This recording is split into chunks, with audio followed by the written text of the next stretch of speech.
नमस्कार मेरे प्यारे विद्यार्थियों, आपका स्वागत है हिमालय एजू हब में। मैं योगेश चौधरी आपका स्वागत करता हूं। कैसे हैं सभी लोग? मस्त होंगे, जबरदस्त होंगे मेरे प्यारे बच्चे।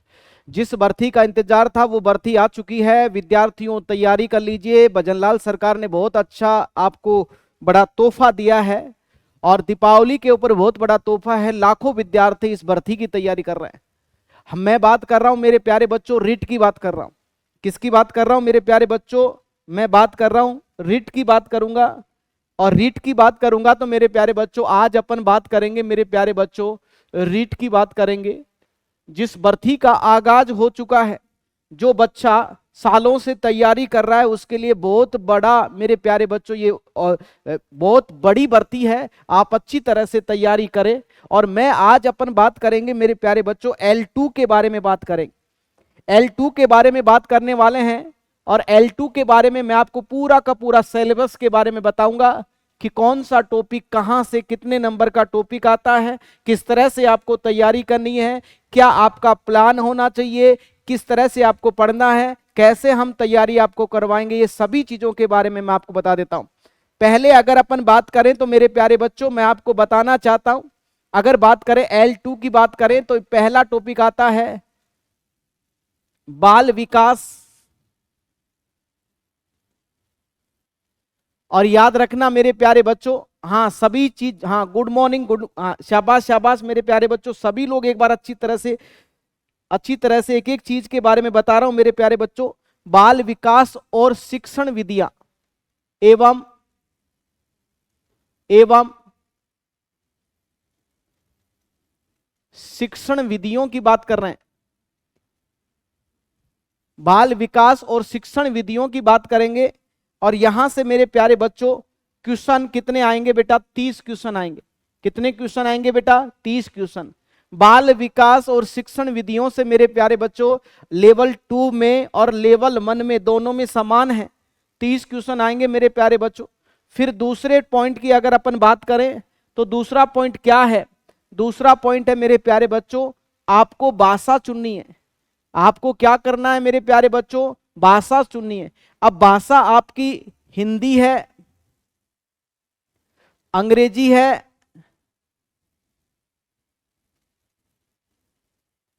संस्कृत, अंग्रेजी, और भी भाषा है पंजाबी, उर्दू भाषा।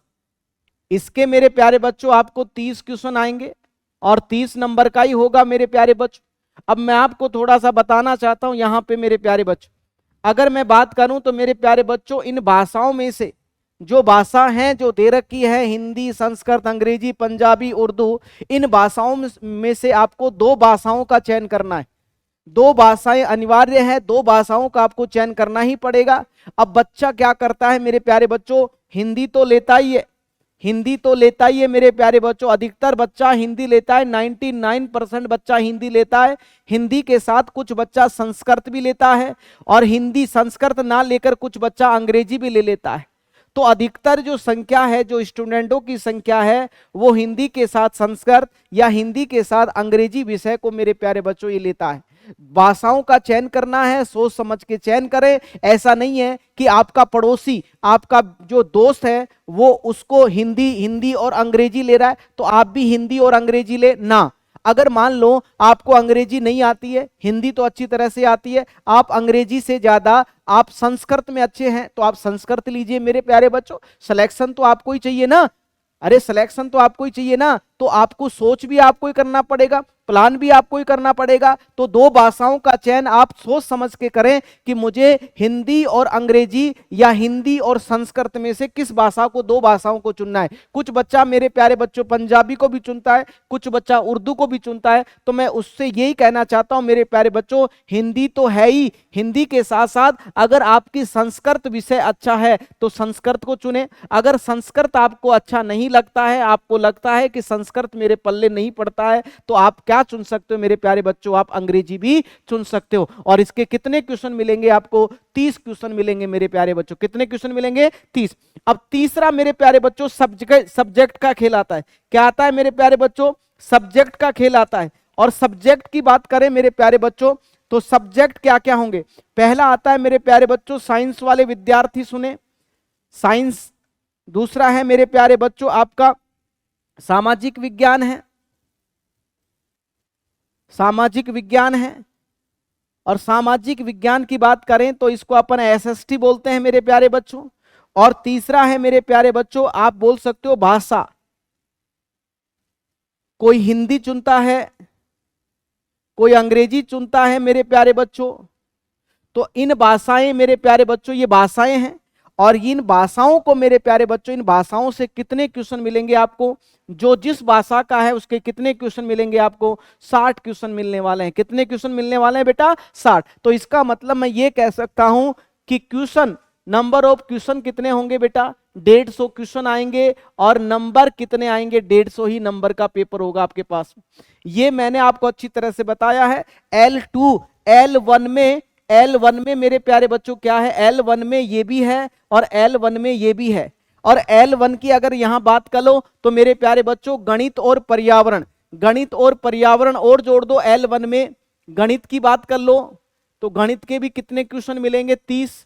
और मेरे प्यारे बच्चों दूसरा है पर्यावरण, पर्यावरण के भी कितने मिलेंगे, 30। बस यही अलग आता है L1 में, केवल यही अलग आता है, गणित और पर्यावरण ही अलग आता है और सभी सेम है। इनकी जगह, इसकी जगह मेरे प्यारे बच्चों इस तीसरे पोर्शन की जगह L1 में गणित और पर्यावरण है। 30 क्वेश्चन गणित के मिलेंगे, पर्यावरण के कितने क्वेश्चन मिलेंगे, 30 क्वेश्चन मिलेंगे मेरे प्यारे बच्चों। और मैं बात करूंगा L2 की बात कर रहा हूं तो L2 में मेरे प्यारे बच्चों आपका बाल विकास शिक्षण विधियां है, 30 नंबर के आएंगे। भाषा आपको 2 भाषाओं का चयन करना है, हिंदी और अंग्रेजी या हिंदी और संस्कृत या हिंदी उर्दू, कोई भी भाषा आप ले सकते हो, 2 भाषाएं। इसके 30 क्वेश्चन मिलेंगे। फिर आपका भाषा होगी, आपका सब्जेक्ट हो गया मेरे प्यारे बच्चों कि आप साइंस के विद्यार्थी हो, आप सामाजिक विज्ञान एसएसटी के विद्यार्थी हो, या किसी भाषा से आपने लिटरेचर ले रखा है, उसके आपको कितने क्वेश्चन मिलेंगे बेटा, 60। तो ये तो आपने देखा होगा, पूरी चीजें मैंने आपको एक एक चीज के बारे में बताया। अब मैं बात करूंगा मेरे प्यारे बच्चों, एक एक पॉइंट की बात करूंगा। L2 की बात करेंगे, सामाजिक अध्ययन एसएसटी की बात करेंगे मेरे प्यारे बच्चों। अपन आज किसकी बात करेंगे, एसएसटी की बात करेंगे। एसएसटी में आपको क्या क्या चीजें पढ़नी है, कहां से कितने क्वेश्चन आएंगे। पहला पोर्शन है मेरे प्यारे बच्चों, पूरे सिलेबस के बारे में आपको डिटेल के आधार पर बताऊंगा मेरे प्यारे बच्चों। मैं आपको पहला है भारतीय सभ्यता, संस्कृति एवं समाज। यहां पे मेरे प्यारे बच्चों, यहां पे भारतीय सभ्यता कल्चर की बात करेगा मेरे प्यारे बच्चों, संस्कृति समाज की बात करेगा। इसमें आपको क्या क्या पढ़ना है, सिंधु घाटी सभ्यता पढ़ना है, वैदिक संस्कृति, जैन बौद्ध धर्म, महाजनपद काल, ये सभी चीजें आपको इंडियन हिस्ट्री में मिलेंगी। आपको इंडियन हिस्ट्री आपको अच्छी तरह से पढ़ना है। फिर देखो मेरे प्यारे बच्चों, यहां पे मौर्य, गुप्त साम्राज्य, गुप्तोत्तर काल पढ़ेंगे। इसमें अपन क्या पढ़ेंगे, राजनीतिक इतिहास पढ़ेंगे, प्रशासन पढ़ेंगे, भारतीय संस्कृति के प्रति योगदान पढ़ने वाले हैं। और मेरे प्यारे बच्चों 600 से 1000 ईस्वी व्रत भारत के बारे में भी अपन बात करेंगे मेरे प्यारे बच्चों। मध्यकाल एवं आधुनिक काल की बात करेंगे, जिसमें अपन मेरे प्यारे बच्चों आंदोलनों के बारे में पढ़ेंगे, भक्ति आंदोलन, सूफी आंदोलन के बारे में पढ़ेंगे, मुगल राजपूत संबंध के बारे में पढ़ेंगे कि मुगलों का और राजपूतों का संबंध किस तरह से था मेरे प्यारे बच्चों, मुगल प्रशासन पढ़ेंगे, भारतीय राज्यों के प्रति विशिष्ट ब्रिटिश नीति पढ़ेंगे मेरे प्यारे बच्चों, 1857 की क्रांति के बारे में अच्छी तरह से पढ़ेंगे, भारतीय अर्थव्यवस्था के बारे में पढ़ेंगे, ब्रिटिश प्रभाव, भारतीय अर्थव्यवस्था पर ब्रिटिश प्रभाव कैसे पड़ा मेरे प्यारे बच्चों। और इसके बाद में पुनर्जागरण की बात करेंगे, सामाजिक सुधार की बात करेंगे। याद रखना, सामाजिक भारतीय राष्ट्रीय आंदोलन की बात करेंगे, कब से कब तक, 1885 से 1947 के बीच में जितने भी राष्ट्रीय आंदोलन हुए, इन सभी राष्ट्रीय आंदोलनों की मेरे प्यारे बच्चों अपन बात करने वाले हैं। एक एक सिलेबस के बारे में, आपको सिलेबस के बाहर आपको जाना नहीं है। अगर आपको सिलेक्शन लेना है, आप चाहते हैं कि मुझे सिलेक्शन मिले, तो मेरे प्यारे बच्चों आप हमारे से जुड़े। पूरा सिलेबस मैंने आपको अच्छी तरह से बता रहा हूं और अच्छी तरह से एक एक चीज के बारे में बता रहा हूं मेरे प्यारे बच्चों। अगर इसकी बात करेंगे तो यहां यहां पे अपन बात करेंगे भारतीय संविधान एवं लोकतंत्र की बात करेंगे, और भारतीय संविधान एवं लोकतंत्र की बात करेंगे, और मैं आपको मेरे प्यारे बच्चों भारतीय संविधान और लोकतंत्र की बातें करेंगे, भारतीय राज्य व्यवस्था की बात करूंगा मैं आपके पास में मेरे प्यारे बच्चों। अगर अपन बात करेंगे यहां पे अपन क्या क्या पढ़ेंगे, भारतीय संविधान का निर्माण पढ़ने वाले हैं। भारतीय संविधान का निर्माण, भारतीय संविधान कैसे बना, संविधान सभा क्या होती है, संविधान के स्रोत क्या होते हैं, प्रस्तावना क्या होती है, समितियां क्या होती हैं, ये सभी चीजों के बारे में आपको अच्छी तरह से पढ़ने को मिलेगा। विशेषताएं क्या होती हैं, उद्देश्य का यानी प्रस्तावना के बारे में पढ़ेंगे, मौलिक अधिकार फंडामेंटल राइट के बारे में पढ़ेंगे कि हमारे अधिकार क्या हैं, हमें भारतीय संविधान ने कौन कौन से अधिकार दे रखे हैं, समानता का अधिकार क्या होता है, स्वतंत्रता का अधिकार क्या होता है, शोषण के विरुद्ध अधिकार क्या होता है मेरे प्यारे बच्चों, धार्मिक स्वतंत्रता का अधिकार क्या होता है, संस्कृति और शिक्षा का अधिकार क्या होता है, संवैधानिक उपचारों का अधिकार क्या होता है, ये सभी चीजों के बारे में अपन पढ़ने वाले हैं। मूल कर्तव्य मेरे प्यारे बच्चों अपन पढ़ेंगे कि हमारे पास में वर्तमान संविधान में कितने मूल कर्तव्य थे। मूल संविधान में मूल कर्तव्यों का मेरे प्यारे बच्चों उल्लेख नहीं किया गया था, इन्हें 42वें संविधान संशोधन 1976 के तहत मेरे प्यारे बच्चों को जोड़ा गया। इसके बाद में अपन सामाजिक न्याय की बात करेंगे। न्याय की अवधारणा रूसी क्रांति से ली गई है। कहां से ली गई है बेटा? रूसी क्रांति से न्याय की अवधारणा ली गई है। बाल अधिकार की बात करेंगे, बाल संरक्षण की बात करेंगे मेरे प्यारे बच्चों, लोकतंत्र के निर्माण की बात करेंगे, मतदान जागरूकता की बात करेंगे मेरे प्यारे बच्चों, सरकार के गठन की बात करेंगे। सरकार दो होती हैं भारत में मेरे प्यारे बच्चों, दो प्रकार की सरकारें चलती हैं, एक केंद्र सरकार होता है और दूसरा राज्य सरकार होता है। अपन केंद्र सरकार के बारे में पढ़ेंगे। केंद्र सरकार में अपन मेरे प्यारे बच्चों कार्यपालिका के बारे में पढ़ेंगे, विधायिका के बारे में पढ़ेंगे, व्यवस्थापिका के बारे में पढ़ेंगे मेरे प्यारे बच्चों, न्यायपालिका के बारे में पढ़ेंगे, सीएजी के नियंत्रक एवं महालेखा परीक्षक के बारे में पढ़ेंगे। लेकिन उसमें भी कौन कौन सा सिलेबस दे रखा है, उसी सिलेबस को मद्देनजर अपन को अच्छी तरह से पढ़ना है। इसमें साफ साफ लिख रखा है मेरे प्यारे बच्चों, हम क्या क्या पढ़ेंगे, एक तो संसद, एक राष्ट्रपति, एक प्रधानमंत्री, एक मंत्री परिषद, एक आपका सुप्रीम कोर्ट के बारे में आपको अच्छी तरह से दे रखा है। इसमें नियंत्रक एवं महालेखा परीक्षक का मेरे प्यारे बच्चों को जिक्र नहीं है, तो अपन नहीं पढ़ने वाले हैं उस चीज को। राज्य सरकार में अपन पढ़ेंगे, राज्य विधानमंडल पढ़ेंगे मेरे प्यारे बच्चों, राज्य की कार्यपालिका पढ़ेंगे मेरे प्यारे बच्चों, राज्य की विधायिका पढ़ेंगे। ये सभी चीजें अपन एक एक चीज के बारे में पढ़ने वाले हैं। विधानसभा क्या होती है, विधान परिषद क्या होता है, भारत के कितने राज्यों में अभी वर्तमान में विधान परिषद है मेरे प्यारे बच्चों। पंचायती राज भाग 9 मेरे प्यारे बच्चों अच्छी तरह से पढ़ने वाले हैं। राज्य एवं नगरीय प्रशासन स्वशासन की बात करेंगे मेरे प्यारे बच्चों, जिला प्रशासन की बात करेंगे और न्याय व्यवस्था की बात करेंगे मेरे प्यारे बच्चों। अब आ जाओ इधर, अब अपन बात करेंगे पृथ्वी में हमारा पर्यावरण की बात करेंगे। ज्योग्राफी की बात हो रही है मेरे प्यारे बच्चों, यहाँ पे सौरमंडल की बात हो रही है, अक्षांश और देशांतर मेरे प्यारे बच्चों, पृथ्वी की गतियों के बारे में पढ़ने वाले हैं, वायु एवं पवनें पढ़ने वाले हैं, चक्रवात के प्रति चक्रवात मेरे प्यारे बच्चों ये पढ़ने वाले हैं, महासागरीय परिसंचरण पढ़ने वाले हैं, ज्वालामुखी पढ़ने वाले हैं, भूकंप पढ़ने वाले हैं, पर्यावरणीय समस्या एवं समाधान पढ़ेंगे मेरे प्यारे बच्चों। भारत का भूगोल एवं संसाधन की बात करेंगे।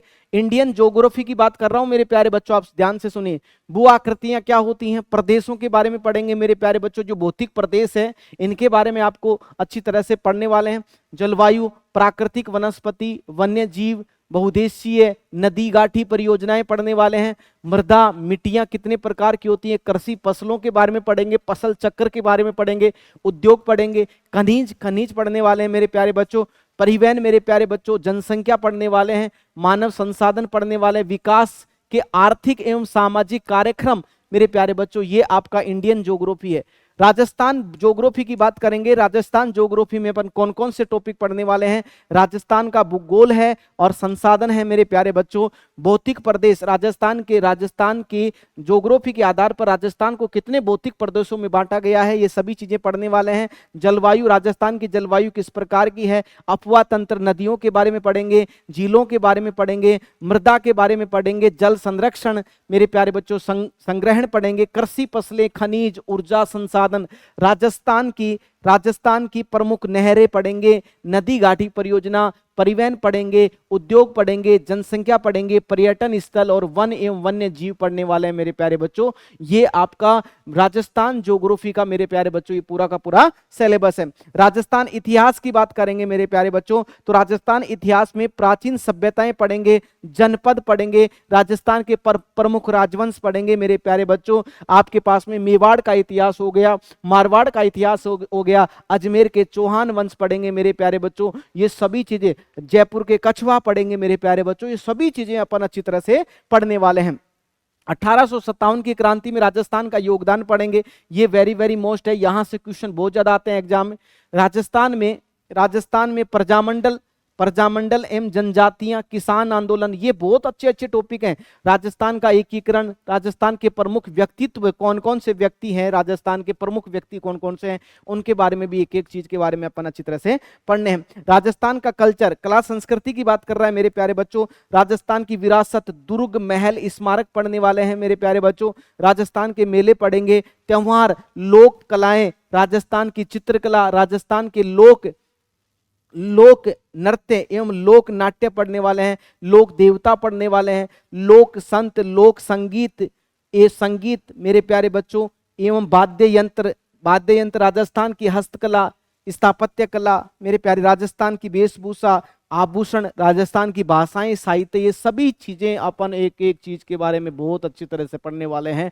ये टॉपिक अपने दिमाग में बिठा लेना मेरे प्यारे बच्चों।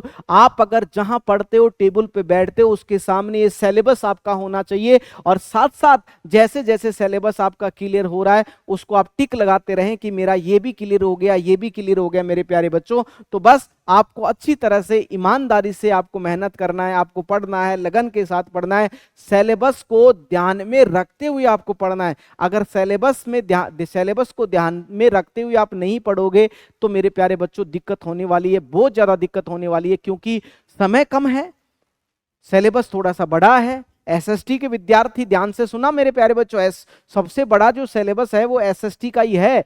आपको सभी चीजें अच्छी तरह से आपको पढ़नी है, एक एक चीज के बारे में पढ़ना है, ठीक है। आगे की बात करें तो देखो इधर शिक्षा शास्त्री मुद्दे पढ़ेंगे अपन मेरे प्यारे बच्चों। सामाजिक विज्ञान, सामाजिक अध्ययन की संकल्पना एवं प्रकृति, कक्षा कक्ष की प्रक्रियाएं, क्रियाकलाप एवं विमर्श मेरे प्यारे बच्चों। सामाजिक विज्ञान, सामाजिक अध्ययन, अध्यापन समस्याएं, समालोचनात्मक चिंतन के बारे में बात करेंगे मेरे प्यारे बच्चों। ये मेरे मेथड की बात कर रहा हूं मेरे प्यारे बच्चों। शिक्षा शास्त्रीय मुद्दे सेकंड की बात करेंगे। प्रच्छा, अनुभाविक, साक्ष्य, शिक्षण अधिगम सामग्री, सहायक सामग्री, सूचना संचार प्रौद्योगिकी परियोजना कार्यक्रम, सीखने के, ठीक है। इसके बाद में प्रति मूल्यांकन पढ़ेंगे। और अगर अपन बात करें बहुविकल्प प्रश्नों का मापदंड, कक्षा 6 से 8 तक के राज्य सरकार द्वारा निर्धारित पाठ्यक्रम, सत्र 21-22 पाठ्य पुस्तकों एवं पाठ्य वस्तुओं के आधार पर होगा, लेकिन कठिनाई का स्तर सीनियर सेकेंडरी 12वीं तक की पाठ्य पुस्तकों का होगा।